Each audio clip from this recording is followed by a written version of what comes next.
Hey, you all, happy Sunday. This is November the 10th, 2024. This is Paula, and I want to do a short little video. I talk about mental health and me living with bipolar 2 disorder.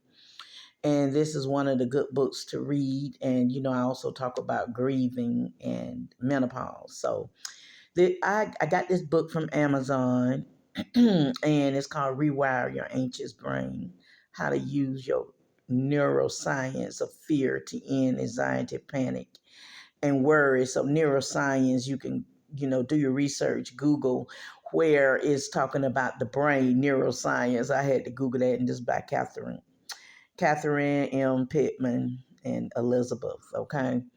So, of course, I got this in 23. I just want to just kind of give you an idea about the acknowledgments and introduction. It's the pathway of anxiety. This is really talking about part one, the anxious brain basics. And it's talking about the anxiety in the brain, the root of the anxiety, understanding the amygdala. Sorry, I can't pronounce these big words right here, but how the cortex create anxiety and identifying the basis of your anxiety. Uh, amygdala, cortex are both okay, and then it has a part two. Um, I'm trying to see where. Let's just talk about the introduction right quick, where it said the pathways of anxiety, like when you're driving to work one day and when you suddenly wonder, did I turn off the stove? And then you begin to mentally trace your steps from earlier that morning, but you still can't remember turning it off. You all ever been in that kind of situation there? I may be running and going to the store, you all, and then I lock the door, and then one time I walk off and go into my truck, I be like, did I lock that door? So then it says you probably did, but what if you didn't? Your anxiety begins to build, and that's so correct. And as the image of the stove catching on fire pops into your head, it's just like, I thought I still left my door unlocked when I thought I locked my door to my apartment, and thinking that somebody would walk in. So then it says, just then the person in the car in front of you slam on the brakes. You clutch the steering wheel tightly and hit your own brakes hard, stopping just in time. And then your whole body is activated with a surge of energy and your heart is pounding. But you're safe. You take some deep breaths that will close. That was close. Okay. So you take some deep breaths and you say, "Ooh, that was close." So this is just some of the parts of the book. It's a good book to read, and that's what I'm going to be doing when I'm not on YouTube.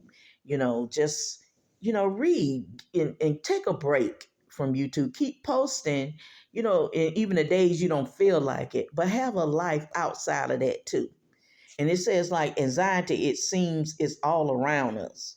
And if you carefully consider the events in the scenario above, you'll notice that they illustrate two very different ways that anxiety begins. Because we all talk about anxiety. I know I do.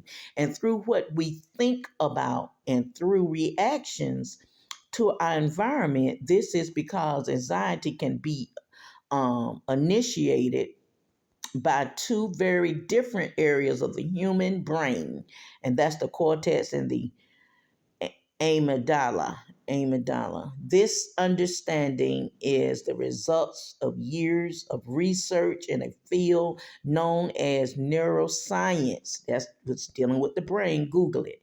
Let's do our research, which is the science of the structure and function of the nervous system, including the brain. Okay.